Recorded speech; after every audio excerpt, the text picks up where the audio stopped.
রক্তে গ্লুকোজের পরিমাণ বেড়ে যাওয়া বা ব্লাড সুগার বর্তমানে মানুষের একটা ভয়ের কারণ হয়ে দাঁড়িয়েছে। তার কারণ আমরা বিষয়গুলো নিয়ে চর্চা করি না বা একটু খুঁটিয়ে দেখি না। তো এখন বিষয় হচ্ছে যে বায়োলজিক্যালি রক্তে ব্লাড সুগারটা বেড়ে যায় কেন, সেটা একবার বুঝে নিই। দেখুন, মোটা হচ্ছে আমাদের শরীরের প্রত্যেকটা অর্গ্যানের নির্দিষ্ট একটা কাজ আছে। আর ঠিক সেই রকম আমরা যখন যে কোনো খাবার খাই, সেই খাবারটা গ্লুকোজে কনভার্ট হয়, আর সেই গ্লুকোজ আমাদের শরীরকে এনার্জি দেয়। যে খাবার খাওয়ার ফলে গ্লুকোজ তৈরি হলো, সেই গ্লুকোজটাকে আমাদের প্রত্যেকটা সেলে পৌঁছে দেওয়া কাজ করে হচ্ছে ব্লাড। আর সেই গ্লুকোজকে কোষের মধ্যে প্রবেশ করানোর কাজটা যে করে সেটা হচ্ছে ইনসুলিন। আমাদের যে অগ্নাশয় থাকে, সেই অগ্নাশয়ের বিটা সেল থেকে ইনসুলিন নিঃসরণ হয়।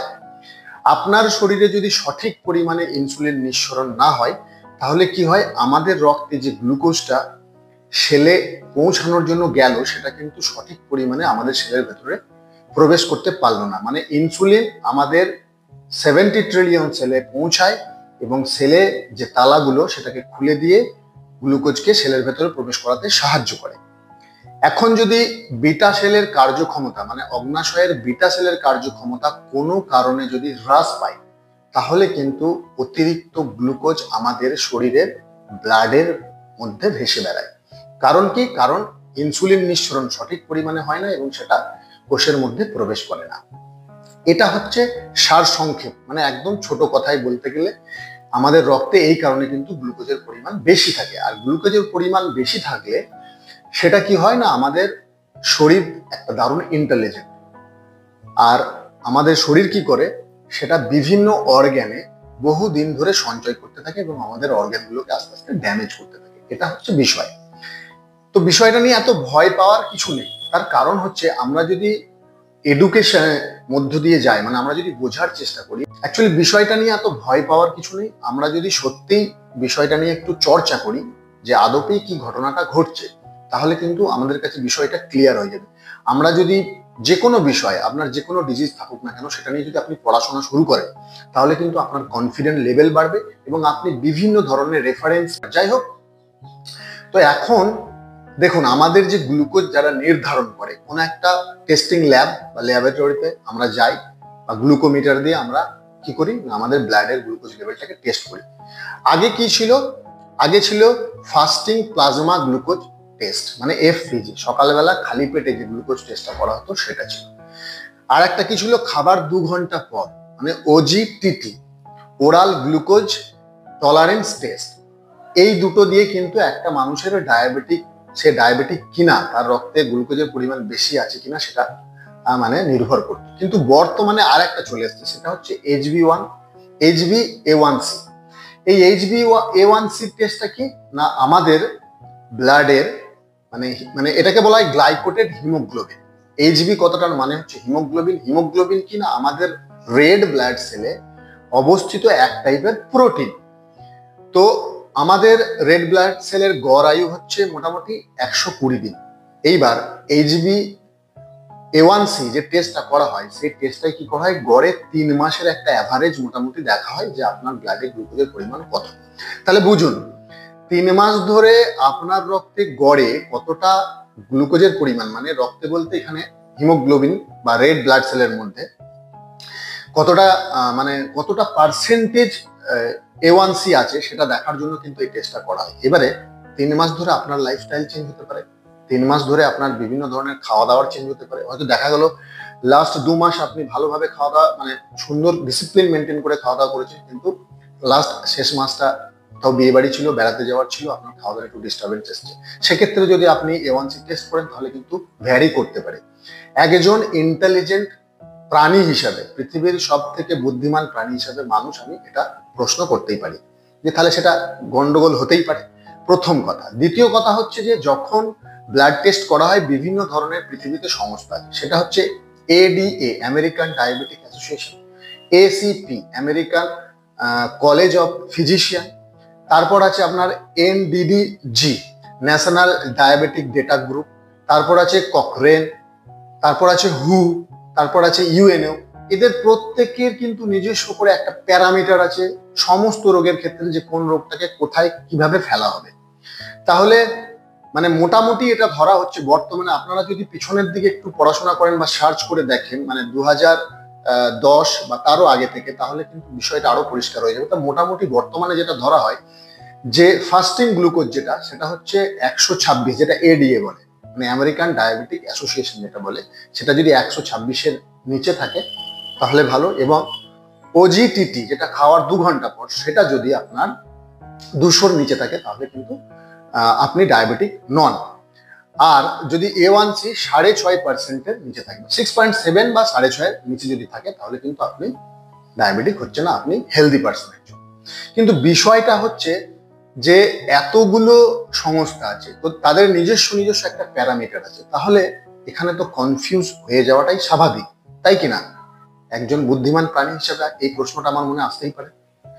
চলুন আর একটা বিষয় জেনে নিই। দেখুন, আমাদের যখন গ্লুকোমিটারের দ্বারা ফিঙ্গার থেকে ব্লাড নিয়ে গ্লুকোজ টেস্ট করা হয়, আমাদের 5খানা ফিঙ্গার আছে। এই 5টা ফিঙ্গার থেকে যদি ডিফারেন্ট ভাবে ব্লাড নেওয়া হয়, ডিফারেন্ট রেজাল্ট শো করে। এটা কিন্তু আপনি বা আমি জানতাম না, এটা কিন্তু আমার রিসার্চের বিষয়, আমি জানার চেষ্টা করেছি যে 5টা ফিঙ্গার 5 রকমের ডেটা আপনাকে দেবে। 2 নম্বর গেল। 3 নম্বর হচ্ছে বিভিন্ন কান্ট্রিতে গ্লুকোজ মাপার যে সিস্টেম, সেটা কিন্তু বিভিন্ন, মানে রক্তে শর্করার পরিমাণ কত সেটা মাপার মানে সিস্টেম কিন্তু বিভিন্ন। যেমন মানে হচ্ছে আপনার ইউনাইটেড স্টেট এবং অন্যান্য কান্ট্রিতে কি হয়, মিলিগ্রাম পার ডেসিলিটার, মানে 1 ডেসিলিটার রক্তে কত মিলিগ্রাম গ্লুকোজ আছে। মানে যখন বেরোয় রিপোর্টটা আমরা দেখেছি 125 mg পায়, মানে বাই দিয়ে লেখা থাকে ডিএল, ডেসিলিটার, মানে মিলিগ্রাম পার ডেসিলিটার। আবার ইউনাইটেড কিংডমে কি করা হয়, সেটা মিলিমোলস পার লিটার, মানে mmol দিয়ে একটা স্ল্যাশ দেওয়া থাকে, তার পাশে লিটার মানে এল সাইনটা দেওয়া থাকে। তাহলে বিভিন্ন কান্ট্রিতে বিভিন্ন রকম ভাবে মাপা হচ্ছে। তার মানে এটা হতে পারে, ধরুন আপনি ভারতবর্ষে যেই নাম্বারটা নিয়ে, গ্লুকোজের যেই নাম্বারটা নিয়ে আপনি ভাবছেন যে আমি একজন ডায়াবেটিক পেশেন্ট, সেটা হয়তো আপনি অন্য কোনো কান্ট্রিতে গিয়ে তাদের প্যারামিটারে ফেলে দেখা যাচ্ছে আপনি কিন্তু একজন মানে গ্লুকোজে মানে ডায়াবেটিকের পেশেন্ট নন, এরকম হতে পারে। এটা আমার কোশ্চেন জাস্ট। সুতরাং এগুলোকে আমাদের ভাবা দরকার। তারপর আর একটা বিষয় হচ্ছে, দেখুন যদি শীতকালে আপনার ফাস্টিং গ্লুকোজ বলুন, ওজিটিটি বলুন, যেটাই টেস্ট করেন না কেন, সেটা কিন্তু আপনার একটু হাই দেখাবেন নর্মালের থেকে। তারপর যদি আপনার শরীরে অসুস্থতা থাকে, মানে জ্বর থাকে, জ্বরের সময় যদি আপনি গ্লুকোজ টেস্ট করাতে যান, ডেফিনেটলি কিন্তু আপনার বেশি আসবে। তারপর মজার বিষয় হচ্ছে, আপনার যদি বয়স বাড়ে, মানে আফটার 50 ইয়ার্স, গ্লুকোজ টেস্ট করলে স্বভাবতই সেটা বেশি আসবে।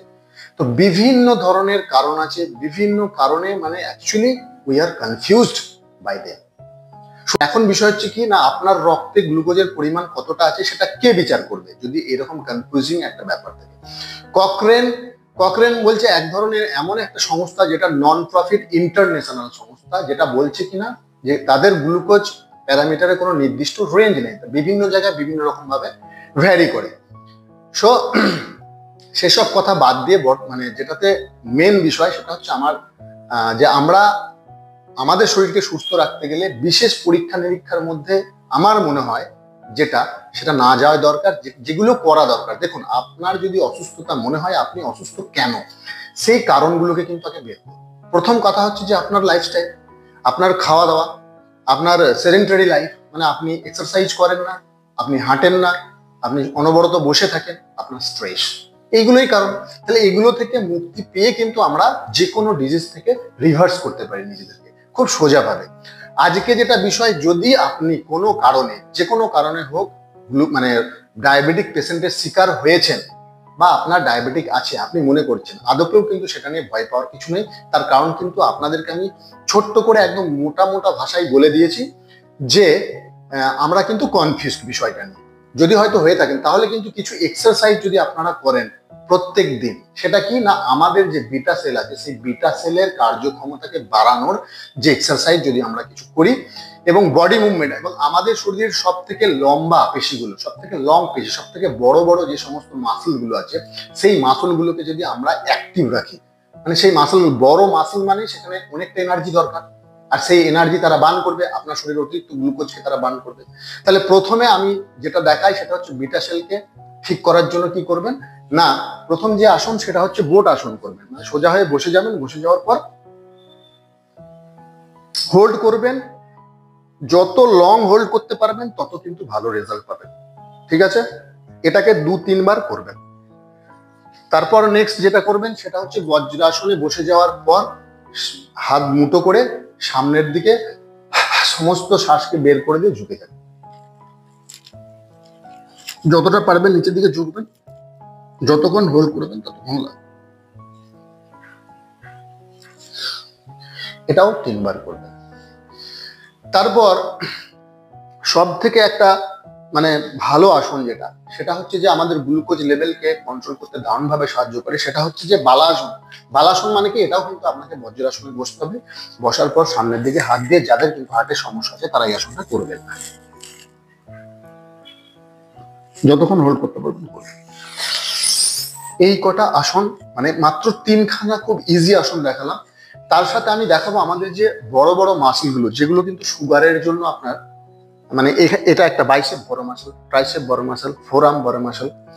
তারপর আমাদের যে মানে এই যে কাপ মাসল আছে, এটাও কিন্তু বড় মাসল। আমাদের থাই মাসল, এটাও বড় মাসল।